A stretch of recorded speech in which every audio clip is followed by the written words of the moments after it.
미국 연방대법원이 임신 6개월이 되기 전까지는 낙태를 허용해왔던 판결을 공식 폐기했습니다. 트럼프 정부에서 잇따라 보수 성향 대법관이 임명되면서 보수화된 대법원이 거의 반세기 동안 유지된 판결을 뒤집은 겁니다. 이로써 연방정부 차원에서 보장돼온 낙태 권리는 사라지고 앞으로는 주 정부가 낙태를 허용할지 말지 결정하게 됐습니다. 보수 성향 지역에선 낙태를 금지하거나 크게 제한할 걸로 예상되는데 미국 50개 주 가운데 26개 주에서 그럴 거란 전망이 나옵니다. 미국 내부는 물론이고 국제사회에서도 충격적이라는 평가가 잇따르는데요. 먼저 판결 내용부터 신진 기자가 보도합니다. 1973년 미국 연방대법원은 낙태를 처벌하는 건 위헌이라는 판결을 내렸습니다. 임신 6개월까지 여성의 임신 중절 권리를 인정한 겁니다. 이른바 로데 웨이드 판결로 불리는 이 결정은 미국 사회를 바꾼 역사적 판결로 꼽힙니다. 무효화하려는 몇 차례의 시도가 있었지만 49년 동안 유지돼 왔습니다. 그런데 현재 시간 24일 미국 연방대법원이 이 판례를 무효화하는 결정을 내렸습니다. 대법관 9명 중 보수 성향의 5명이 찬성했습니다. 이 중 3명은 도널드 전 트럼프 대통령이 재임 시절 임명한 사람들입니다. 세뮤엘 엘리토 대법관은 다수 의견서에서 로데 웨이드 판결은 처음부터 오류가 심각했으며 나쁜 결과를 낳았다고 밝혔습니다. 그러면서 이제는 헌법을 준수하고 낙태 문제를 국민이 선출한 대표에게 돌려줘야 할 때라고 설명했습니다.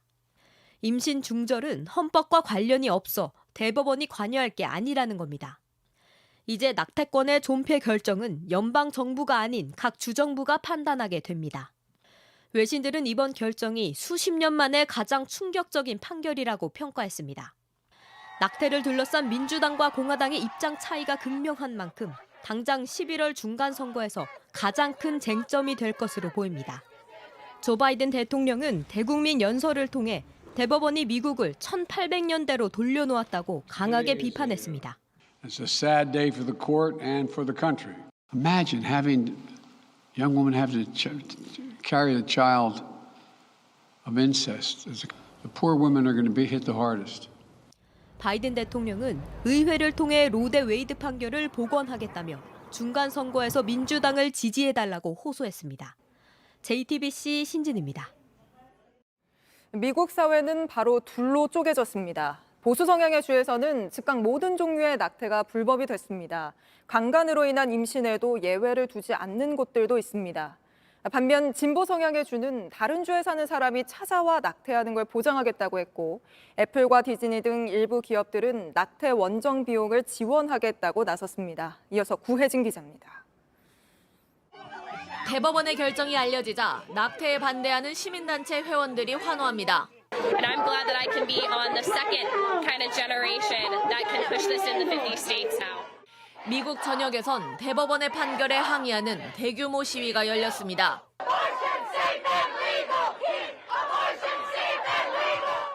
각 주의 반응도 극명하게 갈렸습니다. 미주리와 루이지애나 등 9개 주는 대법원 판결이 나오자마자 낙태가 불법이라고 선언했습니다. 12개 주도 곧 낙태를 금지할 것으로 보입니다. We're over 3,000 abortions, and I'm hopeful that we will be in a position soon to cut that number significantly. 대부분 임신 주수에 관계없이 전면 불법이고 강간으로 인한 임신 등의 예외를 두지 않는 곳도 5개 주가 넘습니다. 반면 뉴욕과 워싱턴 등은 즉각 여성의 낙태권을 보호하는 주 법안을 통과시켰습니다.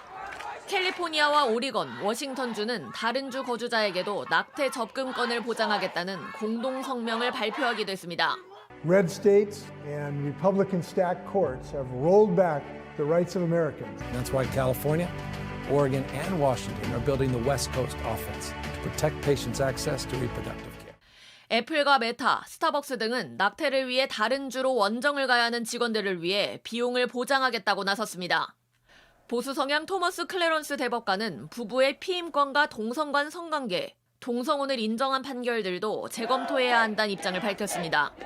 대법원이 전날 총기 소지 권리를 보장하는 판결을 한 데 이어 찬반 대립이 첨예한 판결을 줄줄이 예고해 미국 사회 분열의 골은 더 깊어질 거란 전망이 나옵니다. JTBC 구혜진입니다.